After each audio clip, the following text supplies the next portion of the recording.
Okay, here we go for game 2. I just switched in Masticore and something else for Needle and Kozilek. Korlash, I suppose. It's going to be on the draw now. This is a really good hand, I guess. I'm quite pleased. Curse Scroll is a bit of an issue. Prefer if it were Jackal Pup. Otherwise, I don't know when we're going to get to play the Innocent Blood for full value. I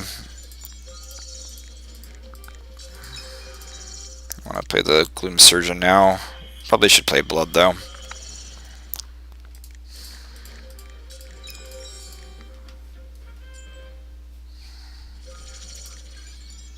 GP'd with no land is fine with me.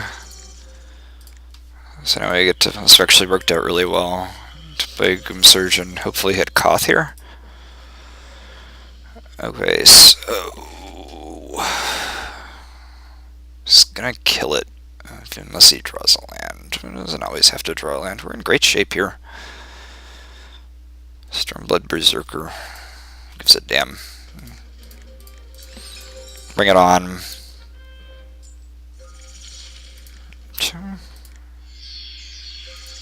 Well, looks like he whiffed on his land. That's really good news.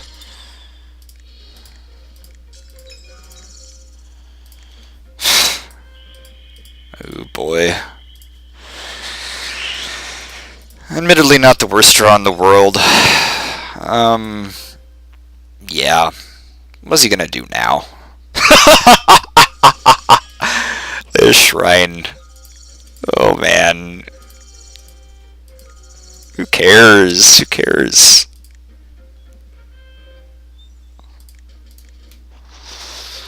Swing for 5.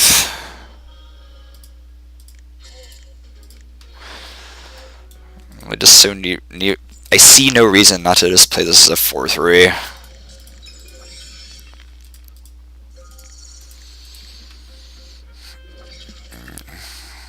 Okay, so GP will get in for 3.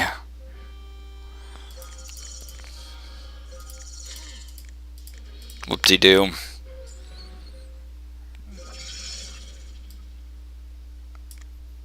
It's the Berserker now. We could always Throat Slit one of his guys. We could race him. Possibilities are endless. Could conceivably get in for a chunk next turn. I'm gonna hit him for 9. He actually block Bane of the Living. If not, we can Ink Eyes back Countryside Crusher. I don't think he ever blocks Bane of the Living, and if he does, then he loses. I love how he disconnected. Okay. Of course, I'm not making any judgments about its being deliberate or anything, because God knows Modo is glitchy. Especially for me. It's almost like playing a game in the era of 56K modems on 486 computers. This program is such a joke. Yeah, it's profitable, but it could be about 10 to 20 times as profitable. It's my theory on Magic, at least. As sort of an externality, where if it grows, a network externality, it grows, it'll perpetuate itself more.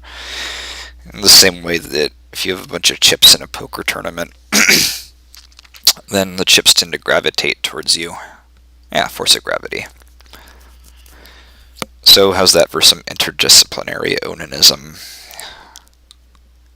I'm just going to chill out here. I think there are a few lessons to take away from the cube here, whatever the outcome of this game is, or if he comes back or not. First is that aggro isn't supported to the extent that it should be still, and I think a lot of that has to do with a cube being large and therefore having to include such 1-drops as Jackal Pup, which are trash, and also not having a high enough density of high power level fixing, such as shocks and fetches and duels.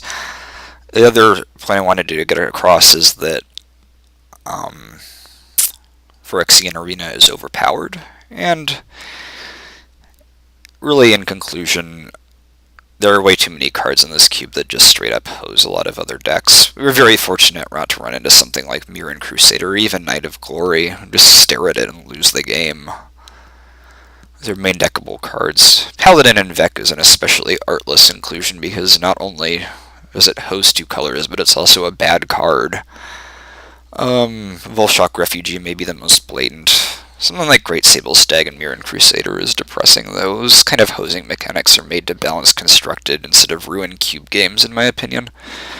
While on the topic of protection, it's funny that they took out 2 of the 5 swords, and both of those were pro-black granting swords. I don't know if they had this deck in mind when they did that.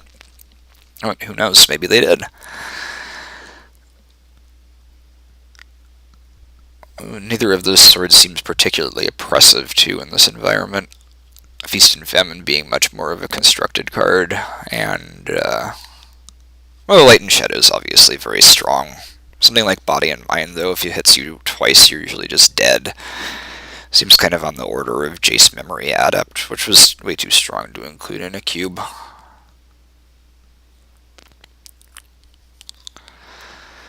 We're just gonna chill out here.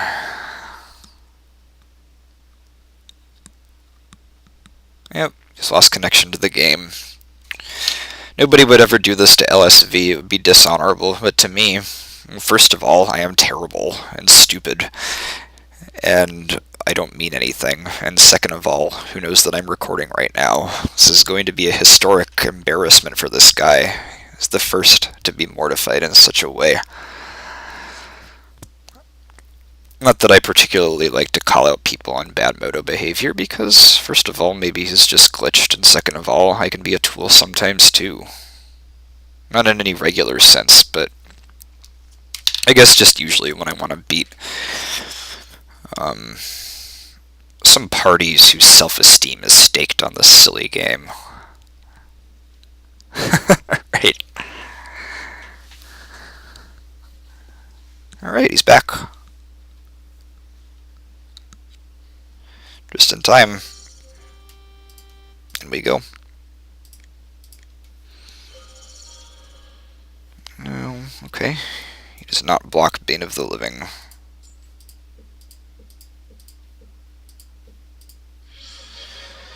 I guess we get a Countryside Crusher then. He goes to 5. That's it! Alright, thank you guys so much for watching. This is really an unexpected pleasure to win the tournament and to have this sort of opportunity. I apologize for being a bit out of it. I'm super tired. I've been undergoing all sorts of sleep regimen things, and it's just been kind of having a rough go of it physically, but this was a genuine pleasure. Thanks again for watching. Hopefully I'll be back with another one of these as soon as possible. Until next time, I can't think of anything funny to say.